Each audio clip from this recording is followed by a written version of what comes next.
आज हम बात करने वाले हैं उन लाखों युवाओं की जिनकी नौकरी, जिनका सम्मान और जिनका भविष्य सिर्फ एक दौड़ पर टिका है। ये 1600 मीटर की दौड़ को 5 मिनट के अंदर पूरा करने का एक स्टेप बाय स्टेप साइंटिफिक तरीका है। इसमें कोई शॉर्टकट नहीं है, बस एक पूरा सिस्टम है। देखिए, ये सिर्फ एक रेस नहीं है, ये करियर का सवाल है। और जब दांव इतना बड़ा होना, तो तैयारी भी उतनी ही सटीक होनी चाहिए। ज्यादातर लोग इसलिए फेल नहीं होते कि वो कमजोर हैं, बल्कि इसलिए कि उन्हें सही तरीका कभी सिखाया ही नहीं गया। तो सवाल ये है कि वो सही तरीका है क्या?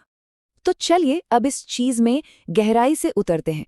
इस दौड़ को जीतने के लिए सिर्फ तेजी से भागना काफी नहीं है, इसके पीछे एक गणित है और एक स्मार्ट रनर वाली सोच है। उसे समझना बहुत जरूरी है।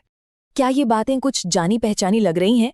मेरा टाइम सुधर ही नहीं रहा, सांस बहुत जल्दी फूल जाती है, पिंडलियों में दर्द रहता है, या फिर आखिरी लैप में तो बस दम ही टूट जाता है। ये जानना जरूरी है कि ये आम परेशानियां हैं और इन सब का एक हल है। और वो हल है एक स्मार्ट रनर बनना, ना कि सिर्फ एक मजबूत रनर। जो लोग रोज बस अंधाधुंध तेज भागते हैं, वो या तो चोटिल हो जाते हैं या फिर रेस वाले दिन तक पूरी तरह थक जाते हैं। असली कामयाबी एक सिस्टमैटिक अप्रोच से ही मिलती है। चलिए इस दौड़ को अब जरा नंबरों में तोड़कर देखते हैं। सबसे पहले कुल दूरी है 1600 मीटर, यानी 400 मीटर के ट्रैक के पूरे 4 चक्कर। और हमारा टारगेट क्या है? 5 मिनट, जिसका मतलब है कि हमारे पास है कुल 300 सेकंड। जब हम वक्त को इस तरह सेकंड्स में देखते हैं ना, तो वो ज्यादा असली लगने लगता है, ज्यादा मैनेजेबल लगता है। और यहीं पर सबसे जरूरी बात सामने आती है।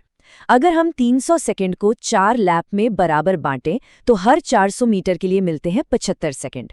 बस यही है वो जादुई नंबर जो इतने बड़े लक्ष्य को छोटे छोटे हासिल किए जा सकने वाले हिस्सों में तोड़ देता है। ये स्लाइड 2 तरह की सोच के बीच का फर्क दिखाती है। एक तरफ है स्ट्रॉन्ग रनर, जो इमोशंस में बहकर रोज तेज दौड़ता है और आखिर में चोटिल हो जाता है। दूसरी तरफ है स्मार्ट रनर, जो शरीर के सिस्टम को एक सही क्रम में ट्रेन करता है, एक बायोलॉजिकल लॉजिक को फॉलो करता है और एक स्ट्रैटेजी के साथ दौड़ता है।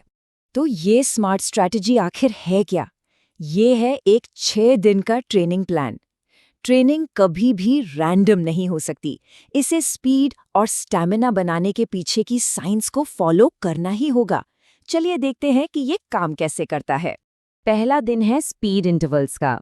इसमें 400 मीटर की 4 रेस लगानी है और हर रेस 70 से 75 सेकंड के पेस पर। इसका मकसद स्टैमिना बनाना नहीं है। इसका असली मकसद है दिमाग और पैरों के बीच एक कनेक्शन बनाना। ये नर्वस सिस्टम को सिखाता है कि ये रफ्तार सेफ है, जिससे पेस का अंदाजा होता है और कॉन्फिडेंस बढ़ता है। दूसरा दिन रिकवरी का है, एरोबिक बेस बनाने का। 3 से 4 किलोमीटर की एक बहुत धीमी दौड़ और कोशिश करनी है कि नाक से सांस लें। ये शायद एक आसान दिन लगे, लेकिन साइंस ये कहती है कि यही वो दिन है जो शरीर की एनर्जी फैक्ट्रियों यानी माइटोकॉन्ड्रिया को मजबूत करता है। ये दिन रेस जिताता नहीं, लेकिन रेस जीतने को मुमकिन बनाता है। अब आता है तीसरा दिन, जो सबसे जरूरी है, 800 मीटर की 2 दौड़। ये ट्रेनिंग का सबसे अहम हिस्सा है, क्योंकि यहीं पर शरीर एरोबिक से एनारोबिक जोन में जाता है और दिमाग घबराना शुरू कर देता है। ये बिल्कुल रेस के माहौल की प्रैक्टिस है। तो ये एनारोबिक जोन है क्या? सीधी भाषा में ये वो पॉइंट हैं जब मसल्स इतनी ज्यादा ऑक्सीजन मांगने लगती हैं जितनी शरीर सप्लाई नहीं कर पाता। इससे लैक्टेट बनता है, पैर भारी हो जाते हैं और दिमाग चिल्लाने लगता है कि बस अब रुक जाओ। तीसरे दिन की ट्रेनिंग इसी दिमागी दीवार को तोड़ने के लिए है। चौथा दिन है चोट से बचने का इंश्योरेंस। कई लोग सोचते हैं कि रनर्स को स्ट्रेंथ ट्रेनिंग की क्या जरूरत है, लेकिन यही सोच करियर खत्म कर देती है। स्क्वाट्स और लंजेस जैसी एक्सरसाइज घुटनों और कूलों को स्टेबल बनाती हैं। ये दिन आपको सिलेक्शन तक हेल्दी बनाए रखता है। पांचवां दिन है टेम्पो रन का। ये 1 किलोमीटर की एक कंट्रोल्ड तेज दौड़ है। ये वो पेस है जहां सांस भारी हो जाती है पर टूटती नहीं। ये ट्रेनिंग शरीर को लैक्टेट बर्दाश्त करना सिखाती है और दिमाग को समझाती है कि ये तकलीफ नॉर्मल है, कोई खतरा नहीं। 1600 मीटर का तीसरा लैप वो यहीं से जीता जाता है। छठा दिन स्टैमिना की नींव बनाता है। 4 से 5 किलोमीटर की एक आरामदायक दौड़, इतनी धीमी कि आप आराम से बात कर सकें। ये दौड़ आपकी स्पीड नहीं बढ़ाती, लेकिन उस स्पीड को लंबे समय तक बनाए रखने की ताकत देती है। और 7वां दिन, पूरा आराम, क्योंकि आराम कमजोरी नहीं, ये वो वक्त है जब शरीर असल में मजबूत बनता है। तो अब तैयारी हो गई है, तो चलिए रेस के दिन की स्ट्रैटेजी पर चलते हैं। ट्रेनिंग का असली इम्तिहान तो यही होता है। ज्यादातर लोग रेस के दिन इसलिए हारते हैं क्योंकि वो जोश में दौड़ते हैं, होश और स्ट्रैटेजी से नहीं। और ये है 4 लैप का गोल्डन रूल। पहले 2 लैप है कंट्रोल के, अपनी 75 सेकेंड की स्पीड पर टिके रहना है, भीड़ के पीछे भागना नहीं है। तीसरा लैप है हिम्मत का, यहीं पर दर्द होगा और यही सिलेक्शन का दरवाजा है। और चौथा लैप, वो स्टैमिना का नहीं, कैरेक्टर का लैप है। जो तीसरे लैप में घबराया नहीं, वही चौथे में रेस पूरी करता है। सबसे जरूरी बात यह है, 1600 मीटर की रेस में कोई भी अपने पैरों से नहीं हारता, सब अपनी सांस से हारते हैं। जब सांस टूटती है तो दिमाग घबराता है और घबराहट आपकी स्पीड को तोड़ देती है।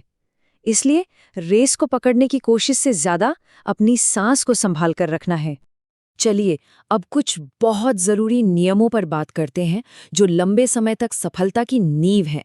इन नियमों को अक्सर लोग नजरअंदाज कर देते हैं, लेकिन ये बहुत बहुत जरूरी हैं। चोट से बचने के लिए कभी भी रोज तेज मत दौड़िए। दर्द की इज्जत कीजिए, बर्फ लगाइए, आराम कीजिए। जूते सस्ते नहीं, अच्छे खरीदिए। और दौड़ के बाद स्ट्रेचिंग तो हमेशा हमेशा करनी है। याद रखिए, एक चोट आपको सिलेक्शन से हमेशा के लिए बाहर कर सकती है। डाइट के लिए किसी फैंसी सप्लीमेंट की जरूरत नहीं है। सुबह ट्रेनिंग से पहले केला, गुड़ और पानी। ट्रेनिंग के बाद प्रोटीन रिपेयर के लिए दूध में भुना चना यानी सत्तू या फिर मूंगफली। दोपहर का खाना एक पूरा मील होना चाहिए, रोटी, चावल, दाल, सब्जी। और रात का खाना हल्का और प्रोटीन से भरपूर हो ताकि रात भर रिकवरी हो सके। तो अब ये बिल्कुल साफ हो गया होगा कि 1600 मीटर सिर्फ एक दौड़ नहीं है, ये अनुशासन, धैर्य और सही विज्ञान का एक टेस्ट है। अगर सही प्रोसेस को फॉलो किया जाए तो सिलेक्शन कोई चमत्कार नहीं है, ये बस उस प्रोसेस का एक नतीजा है। तो सवाल सिर्फ एक है, क्या इस प्रोसेस के लिए तैयारी है? क्योंकि अगर मन में ठान लिया तो ये बिल्कुल मुमकिन है।